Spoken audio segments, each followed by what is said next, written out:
한국이 더 낫다던 그 확신이 무너져 내리는 순간, 한국에서 일하는 중국인 연수생들이 중국이 한국보다 100배는 낫다고 큰 소리치다 귀국 후 충격적인 현실을 마주했습니다. 왜냐하면 당연하게 여겼던 한국 직장 환경과 사람들의 친절함이 자국에서는 전혀 통하지 않았기 때문입니다. 예를 들어, 구직 활동은 모두 실패로 돌아갔고, 가족들에게는 무시당했으며, 계약마저 일방적으로 파기되었습니다. 즉, 한국에서의 오만한 태도가 돌이킬 수 없는 대가를 낳은 것입니다. 과연 어떤 놀라운 일이 벌어졌을까요? 지금부터 함께 끝까지 지켜보시죠. 2월 초 차가운 바람이 스치는 인천국제공항 로비에 귀국을 기다리는 청년의 모습이 있었습니다. 27세의 중국인 청년 왕웨이는 주위에 다 들릴 만큼 큰 목소리로 불만을 터뜨렸습니다. 드디어 이 불쾌한 나라와 작별이구나. 그의 주위에는 같은 직장에서 일해온 동료 리민, 장타오, 류석이 모여 있었습니다. 정말 그래. 역시 우리나라가 최고야. 한국보다 중국이 100배는 낫지 비교할 것도 못 돼.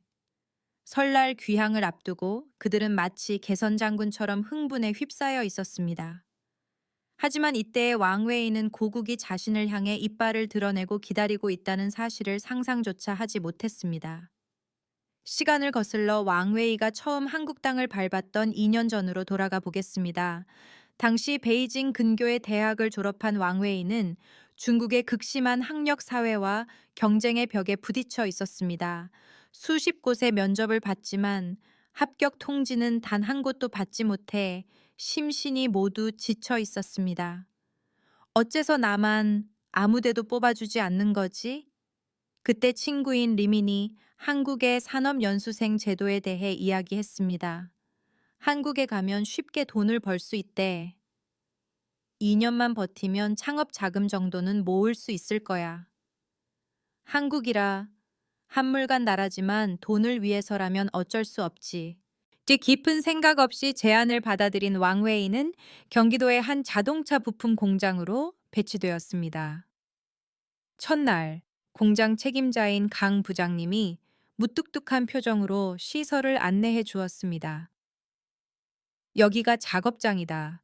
어려운 일이 있으면 언제든 나에게 망설이지 말고 의지해라.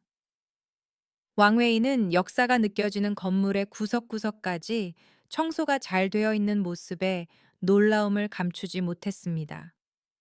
한국 사람들은 사소한 것에 까다롭지만 정리정돈 하나는 기가 막히는군. 다음에 안내된 기숙사에는 에어컨과 냉장고, 와이파이가 완비된 개인실이 마련되어 있었습니다. 중국의 대학 기숙사도 이 정도는 당연히 어디에나 있어. 그는 특별히 감동하지 않고 덤덤하게 자신의 짐을 풀었습니다. 한국의 산업연수생 제도는 단순한 노동력 확보가 아니라 기술 이전을 목적으로 한 국제공헌의 장입니다. 왕웨이 일행이 배치된 경기도는 풍요로운 자연과 온화한 기후를 자랑하는 곳입니다. 시청에는 다국어 안내 책자가 비치되어 있고 지역 주민과의 교류도 활발히 이루어지고 있었습니다. 기숙사 또한 단순히 잠만 자는 곳이 아니라 공과금 관리나 부상 시 통역 동행까지 지원되었습니다. 이처럼 두터운 지원 체계 속에서 안전하고 보호받는 환경이 제공되었던 것입니다. 이러한 환경은 경쟁이 계속되는 해외에서는 결코 당연한 것이 아니며 매우 후이 마레타 조건이었습니다. 한국이 갖고 온 정의 정신이 반영된 귀한 장소였다고 할 수 있습니다. 다음 날 아침, 이 분야 30년 경력의 베테랑인 오진수 씨의 본격적인 연수가 시작되었습니다. 좋은 아침. 오늘부터 잘 부탁하네. 자네를 최선을 다해 지원할 거야. 오진수 씨는 서투른 왕웨이에게 몸짓과 손짓을 섞어가며 끈기 있게 작업을 가르쳤습니다. 이 부품은 0.1mm의 오차도 허용되지 않아. 기본을 잊지 말고 신중하게 손을 움직이게. 한국인은 냉정하다고 생각했는데 의외로 친절하게 가르쳐주네. 이 점심시간에는 연수생들을 지원하는 총무과의 박수진 씨도 다정하게 말을 걸어주었습니다. 왕웨이 씨, 어려운 점은 없나요? 보험 수속도 다 끝났으니 안심하고 열심히 하세요. 하지만 이러한 배려를 왕웨이는 당연한 권리라고만 받아들였습니다. 잔업도 적고 주말은 완전히 자유로우며 깨끗한 샤워 시설과 조용한 개인실, 부족함 없는 생활이었지만 왕웨이의 마음속에는 점차 지루함이 쌓여갔습니다. 나는 도대체 이런 시골에서 뭘 하고 있는 거지? SNS에 올라오는 친구들의 화려한 생활과 자신을 비교하며 그는 초조함을 느끼기 시작했습니다. 이 작은 오만함이 훗날 돌이킬 수 없는 비극을 부를 것이라고는 아직 알지 못했습니다. 경기도 공장에서 일하기 시작한 지 2년째가 될 무렵 왕웨이 일행의 마음에서 겸손함은 사라져 있었습니다. 과거에는 신선하게 느껴졌던 한국의 정중한 지도도 이제는 잔소리 심한 간섭으로밖에 느껴지지 않았습니다. 점심시간 식당에서 그들은 스마트폰 화면을 들여다보며 고향의 화려함을 떠올렸습니다. 이것 좀 봐. 베이징 왕푸징에 있는 최신 쇼핑몰이야. 멋지지? 엄청 세련된 카페네. 그에 비하면 한국 가게들은 어딜 가나 촌스러워. 정말 그래. 중국은 5G 선진국이고 어디서든 캐시리스 결제가 당연하잖아. 일일이 현금을 준비하거나 표를 사다니 한국은 정말 IT 후진국이야. 중국은 세계 최고 수준의 인터넷 보급률을 자랑하며 베이징 중심부에서는 현금 없이도 생활할 수 있을 정도로 디지털화가 진행되어 있습니다. 하지만 그 화려함의 이면에는 항상 타인과 비교당하는 가혹한 SNS 사회가 있었습니다. 젊은이들은 인스타그램 등의 게시물을 통해 자신이 얼마나 성공했는지, 얼마나 사치스러운 생활을 하는지를 경쟁하고 있었습니다. 한편 그들이 얕보던 한국의 문화는 효율성보다 정확성과 신뢰를 중시하는 한국인의 기질이 드러나는 부분이었습니다. 최신 5G 기술이나 캐시리스 결제라는 피상적인 속도에 눈을 빼앗겨 그 뒤에 있는 인프라의 안정성이나 장인 문화의 가치를 왕웨이 일행은 낡은 것으로 치부해버린 것입니다. 동료들 사이에서 오가는 한국에 대한 폄하는 점차 걷잡을 수 없게 되었습니다. 솔직히 한국 사람들은 겉과 속이 달라서 섬뜩하지 않아? 알아. 중국인처럼 확실하게 말하면 좋을 텐데 빙빙 돌려 말하기만 해서 짜증나. 그들의 목소리는 이전보다 커졌고 주위에 한국인들이 있다는 사실조차 신경 쓰지 않았습니다. 조금 떨어진 자리에서 식사하던 박수진 씨는 그들의 불손한 태도에 젓가락을 멈췄지만 아무 말 없이 조용히 자리를 떴습니다. 해가 바뀌고 고국으로의 일시 귀국이 다가오자 그들의 태도는 더욱 오만해졌습니다. 왕웨이의 SNS 게시물도 한국의 시골 생활을 조롱하는 자극적인 내용이 늘어갔습니다. 이제 곧 이 지루한 나라와도 작별이다. 빨리 중국 가서 맛있는 거 먹고 싶다. 게시물에 대한 중국 친구들의 칭찬이 왕웨이의 비뚤어진 우월감을 더욱 가속시켰습니다. 그 자만심은 일상 업무에도 여실히 드러나기 시작했습니다. 업무 시작 시간에 맞춰 출근하고 단정치 못한 복장으로 작업장에 들어오며 준비도 대충 마쳤습니다. 왕웨이 군, 도구를 좀 더 소중히 다뤄주지 않겠나? 네네, 말씀하신 대로 잘 알고 있습니다. 존댓말은 사용했지만 그 시선은 오진수 씨를 무시했고 동료들끼리 희죽거리며 웃었습니다. 젊은 리더인 신 팀장이 스마트폰 사용을 주의해도 반성하는 기색은 전혀 보이지 않았습니다. 왕웨이 씨, 작업 중 스마트폰은 금지라고 몇 번이나 말했을 텐데요. 가족과 연락하는 것 뿐이에요. 그 정도는 자유잖아요. 예전에는 미안한 듯 스마트폰을 집어넣던 왕웨이였지만 이제는 당연한 권리처럼 반응했습니다. 밤의 기숙사에서도 주위의 불편은 생각하지 않고 큰 소리로 떠들었습니다. 앞으로 일주일이면 중국이다. 드디어 해방이다. 이렇게 답답한 곳 두 번 다시 돌아오고 싶지 않아. 옆방의 한국인 작업자가 벽을 두드려 주의를 줘도 그들은 코웃음 칠 뿐이었습니다. 한국 사람들은 너무 신경질적이야. 밤에는 좀 자유롭게 놔두라고. 다음 날, 박수진 씨가 기숙사를 찾아와 엄하게 주의를 주었지만 왕웨이는 내뱉듯이 쏘아붙였습니다. 규칙이라니 이 나라는 정말 숨 막혀요. 떠나가는 박수진 씨의 등을 보며 비웃는 왕웨이 일행 속에서 류석만이 표정을 굳히고 있었습니다. 류석은 자신들에게 잘해준 사람들을 배신하는 듯한 행동에 불안감을 느끼고 있었던 것입니다. 하지만 나머지 세 명은 자신들이 뿌린 씨앗이 얼마나 잔혹한 결말을 불러올지 상상조차 하지 못했습니다. 중국은 한국보다 100배는 좋아 라고 외치며 내린 국제공항이었지만 그를 기다리고 있던 것은 예상 밖의 감각이었습니다. 비행기 해치가 열리는 순간 그의 피부를 찌른 것은 고향의 추위가 아니라 날카로운 긴장감이었습니다. 드디어 돌아왔구나. 여기가 우리 자리지. 애써 강한 척했지만 입국 심사줄 속에서 왕웨이의 표정은 점차 어두워졌습니다. 뭐랄까, 다들 엄청 기분 나빠 보이지 않아? 리민이 지적한 대로 주위 사람들은 미간을 찌푸린 채 스마트폰을 한 손에 들고 삭막한 표정으로 걷고 있었습니다. 입국 심사관도 한국 공항에서 보았던 정중한 모습과는 정반대로 기계적인 업무만 반복할 뿐이었습니다. 여권, 앞을 보세요. 아, 네, 수고하십니다. 왕웨이가 어색하게 인사를 건네도 직원은 눈길 한 번 주지 않고 무표정하게 도장을 내리찍었습니다. 그곳에는 따뜻함도 사람을 대접하려는 여유도 조금도 느껴지지 않았습니다. 전혀 환영받는 느낌이 들지 않는군. 네 사람은 짐을 찾아 택시 승강장으로 향했지만 거기서도 현실의 세례를 받게 됩니다. 중국에는 모든 것을 신속하게 처리하는 것을 미덕으로 여기는 국민적 기질이 있습니다. 이 문화는 급속한 발전을 이끈 원동력이었지만 동시에 사람들 마음에 늘 조급한 긴장감을 심어 놓았습니다. 택시 운전이 거칠어지는 것도 효율 제일주의의 결과입니다. 반면 왕웨이 일행이 한국에서 당연하게 받았던 것은 상대를 배려하는 마음의 여유에서 비롯된 서비스였습니다.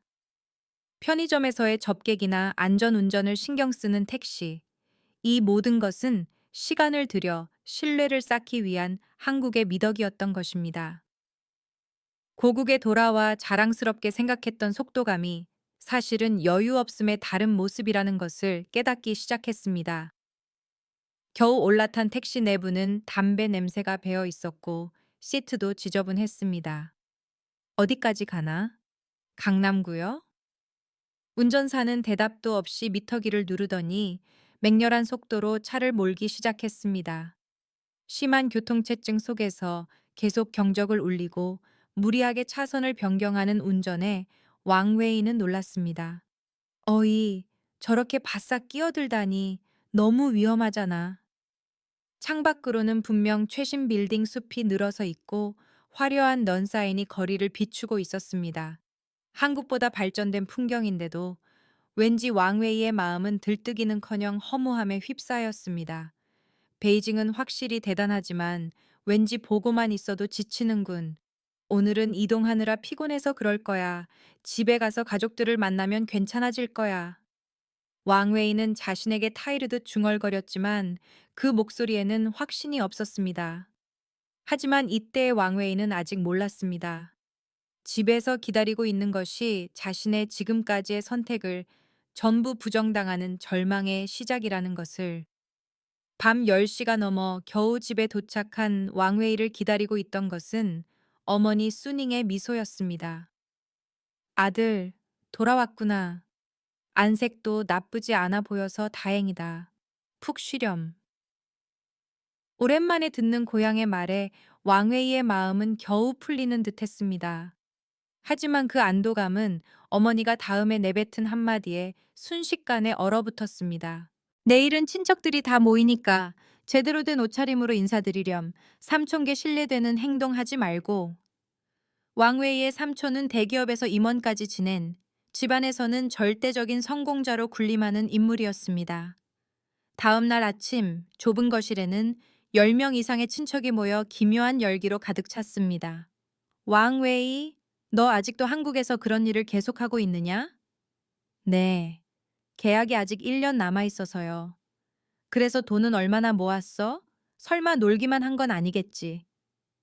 왕웨이가 말을 잇지 못하자 삼촌은 숨기지도 않고 경멸의 눈초리를 보냈습니다. 내 나이에 한국으로 도망치다니 집안의 수치라고 생각 안 해? 중국에서 취업 못한 대가를 그런 한물간 나라에서 치르고 있는 것뿐이잖나. 한심하구나. 주위의 친척들도 동정하는 척하면서도 어딘가 얕보는 듯한 차가운 시선을 보냈습니다. 유교적 가치관이 깊게 남아있는 중국에서는 해외에서의 단순 노동은 성공으로 간주되지 않습니다. 오히려 국내에서 설 자리를 잃은 패배자의 낙인이 찍히기도 합니다. 당시 중국에서는 젊은이들 사이에서 자국을 자조적으로 부르는 말이 유행할 정도로 취업난이 심각했습니다. 인류 대학을 졸업해도 대기업에 들어갈 수 있는 것은 소수에 불과했고, 그 외에는 불안정한 고용을 선택할 수밖에 없는 것이 현실입니다. 기업 측도 경력을 극단적으로 중시하기 때문에 한 번 길에서 벗어난 사람에게 기회를 주는 일은 거의 없습니다. 한국에서의 산업연수라는 경력은 중국 내에서는 경력으로서의 가치를 거의 인정받지 못하는 것이 실상이었습니다. 왕웨이가 한국에서 얕보던 반복적인 업무는 사실 한국의 노동시장이 제공하던 교육과 안정의 기회였던 것입니다. 고국의 냉철한 평가 앞에서 그는 자신들이 얼마나 후이 마레타 성역에 있었는지를 다시금 깨닫게 됩니다.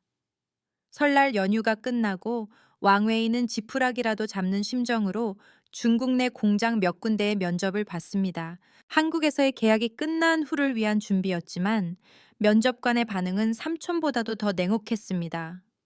한국에서 부품을 만들었다고요? 그건 누구라도 할 수 있는 단순 작업이잖아요. 아닙니다. 연천 112미 단위의 정밀한 작업을 맡았습니다. 우리 회사가 원하는 건 즉시 전력감입니다. 한국에서의 경험은 여기서는 아무 쓸모가 없어요. 이력서조차 제대로 보지 않고 왕웨이는 연이어 불합격 통보를 받았습니다. 어째서지?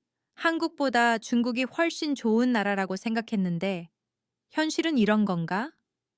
마찬가지로 구직 활동에 어려움을 겪던 리민 일행과 카페에서 만나자 모두 어두운 표정으로 고개를 숙이고 있었습니다. 솔직히 말할게, 한국에 있을 때가 우리를 더 소중히 대해줬던 거 아닐까?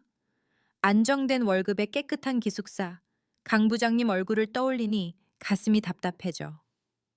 한때 쓰레기 같은 나라라고 욕했던 곳이 사실은 자신들을 가장 따뜻하게 지켜주던 곳이었다는 잔혹한 진실을 깨닫기 시작한 그들에게 더 큰 절망의 소식이 전해집니다. 그것은 그들이 지켰어야 할 마지막 안식처마저 영원히 잃게 된다는 것을 의미했습니다. 중국의 혹독한 취업 시장에 좌절하며 어두운 방에서 스마트폰을 바라보던 왕웨이에게 전화 한 통이 걸려왔습니다. 화면에 표시된 것은 한국에서의 연수를 관리하던 파견 회사의 담당자 이름이었습니다. 네, 왕웨이입니다. 수고하십니다. 수고 많으십니다. 국제인력 파견의 김대리입니다. 전화기 너머의 김대리 목소리는 지금껏 들어본 적 없이 차갑고 무거웠습니다. 실은 파견되신 경기도 공장에서 중요한 연락이 있어서요. 공장에서요? 무슨 일인데요? 불길한 예감에 심장 박동이 격렬해지는 가운데 김 대리는 사무적인 말투로 잔혹한 선고를 내렸습니다. 대단히 말씀드리기 어렵습니다만 공장 측에서 고용계약 연장을 강력히 거부했습니다. 망치로 머리를 맞은 듯한 충격이 왕웨이를 덮쳤고 순간 숨 쉬는 것을 잊을 정도의 절망이 퍼졌습니다. 그럴 리가요. 무슨 말씀이세요? 계약은 아직 1년이나 남았는데요. 이것은 공장 측의 공식적인 요청입니다. 자세한 내용은 직접 그쪽에 확인해 보십시오. 그럼 변명할 틈도 주지 않고 전화는 일방적으로 끊겼습니다. 혼란에 빠진 왕웨이가 동료들에게 연락하자 모두 같은 시점에 해고 통보를 받은 상태였습니다. 말도 안 돼. 우리 이제 어떡하면 좋아? 4명 전원이 동시에 일자리를 잃었습니다. 그것은 그들이 한국이라는 나라에서 무시해왔던 모든 것들이 일제히 등을 돌린 순간이었습니다. 왕웨이는 떨리는 손끝으로 예전에 익숙하게 다니던 공장 번호를 눌렀습니다. 네, 동해정밀공업입니다. 전화를 받은 것은 언제나 연수생들을 따뜻하게 챙겨주던 박수진 씨였습니다. 아, 박수진 씨. 저 왕웨이입니다. 방금 연락은 뭔가 잘못된 거죠? 박수진 씨는 잠시 침묵한 후 평소의 밝음을 완전히 지운 목소리로 대답했습니다. 잠시만 기다리세요. 공장장님, 바꿔드리겠습니다. 통화 연결음 멜로디가 지금의 왕웨이에게는 자신들을 비웃는 장송곡처럼 들렸습니다. 왕웨이 씨, 강 부장입니다. 부장님, 계약 종료라니요? 저희는 성실하게 일해 왔다고 생각합니다. 성실했다고요? 그 말을 진심으로 하는 거라면 정말 유감스럽군요. 강 부장의 목소리에는 분노보다 깊은 슬픔과 냉철한 결의가 섞여 있었습니다. 당신들이 SNS에 올렸던 내용, 직장에서의 태도, 동료에 대한 모욕, 그 모든 것을 우리는 파악하고 있습니다. 그건, 그건 그냥 장난이었어요. 악의는 없었습니다. 한국의 제조업 현장에서 기술 이상으로 중요시되는 것이 규율과 팀워크, 그리고 서로에 대한 존중입니다. 0.1mm의 오차를 허용하지 않는 정밀한 작업은 한 사람 한 사람이 규칙을 지키고 주의와 협력해야만 비로소 성립되는 것입니다. 공장 사람들이 친절했던 것은 그들을 하나의 팀으로서 신뢰하려 했기 때문입니다. 하지만 그 신뢰를 저버리는 행위나 모욕은 한국의 장인들에게 용납할 수 없는 일이었습니다. 한번 무너진 신뢰 관계는 아무리 기술이 있어도 회복할 수 없습니다. 그들이 잃은 것은 단순한 일자리가 아니라 자신들을 가족처럼 맞이하려 했던 진심 그 자체였던 것입니다. 그 무게를 깨닫지 못한 채 독을 뿜어낸 대가가 지금 가장 잔혹한 형태로 돌아온 것이었습니다. 부장님, 다시 한번 기회를 주세요. 진심으로 반성하겠습니다. 뭐든지 할 테니 제발 부탁드립니다. 반성할 거였다면 왜 처음부터 주위 사람들을 소중히 대하지 않았습니까? 강 부장의 목소리에는 더 이상 왕웨이의 애원을 받아줄 여지가 없었습니다. 오진수 씨도 박수진 씨도 당신들을 자기 자식처럼 생각하며 대했습니다. 그 친절함을 짓밟은 것은 당신들 자신이에요. 전화가 끊긴 후에도 왕웨이는 수화기를 귀에 댄 채 망연자실하게 벽을 바라보았습니다. 다른 세 사람도 필사적으로 공장에 애원했지만 결과는 모두 똑같은 거절이었습니다. 그로부터 몇 달 후 중국에서의 생활은 예전의 오만함이 거짓말처럼 비참해졌습니다. 학력과 인맥이 지배하는 모국의 노동시장에서 경력이 더러워진 왕웨이를 고용할 곳은 어디에도 없었습니다. 당신 같은 스펙의 인간은 얼마든지 널렸어. 굳이 당신을 고용할 이유가 없어. 면접 때마다 쏟아지는 냉혹한 말들이 왕웨이의 마음을 확실하게 갉아먹었습니다. 이윽고 그는 방에 틀어박혀 커튼을 닫은 어둠 속에서 한국에서의 사진을 바라보는 나날을 보냈습니다. 화면에 비친 오진수 씨의 다정한 미소와 정돈된 공장의 풍경이 지금의 그에게는 너무나 눈부셨습니다. 돌아가고 싶어. 그곳으로 돌아가게 해줘. 하지만 그 바람이 이루어지는 일은 2번 다시 없었습니다. 그의 방 벽에는 지금도 메모 한 장이 남아 있습니다. 그것은 한국어가 서툴렀던 그를 위해 오진수 씨가 쓰레기 배출 규칙을 정성스럽게 손으로 써준 것이었습니다. 그 메모는 닳지도 않은 채 그곳에 있었어야 할 따뜻한 일상을 증명하며 계속 붙어 있습니다. 창밖으로는 한때 한국보다 100배는 좋다고 외쳤던 베이징의 화려한 야경이 펼쳐져 있습니다. 하지만 지금의 왕웨이에게 그 빛은 자신을 비웃는 차가운 불빛으로밖에 보이지 않았습니다. 당연한 듯 주어졌던 사랑과 신뢰의 가치를 자기 자신의 오만함으로 모두 불태워버리고 말았다는 것. 그 돌이킬 수 없는 잘못을 깨달았을 때는 이미 모든 것이 너무 늦어버린 후였습니다. 여러분은 어떻게 생각하시나요? 댓글로 여러분의 소중한 의견을 남겨주세요.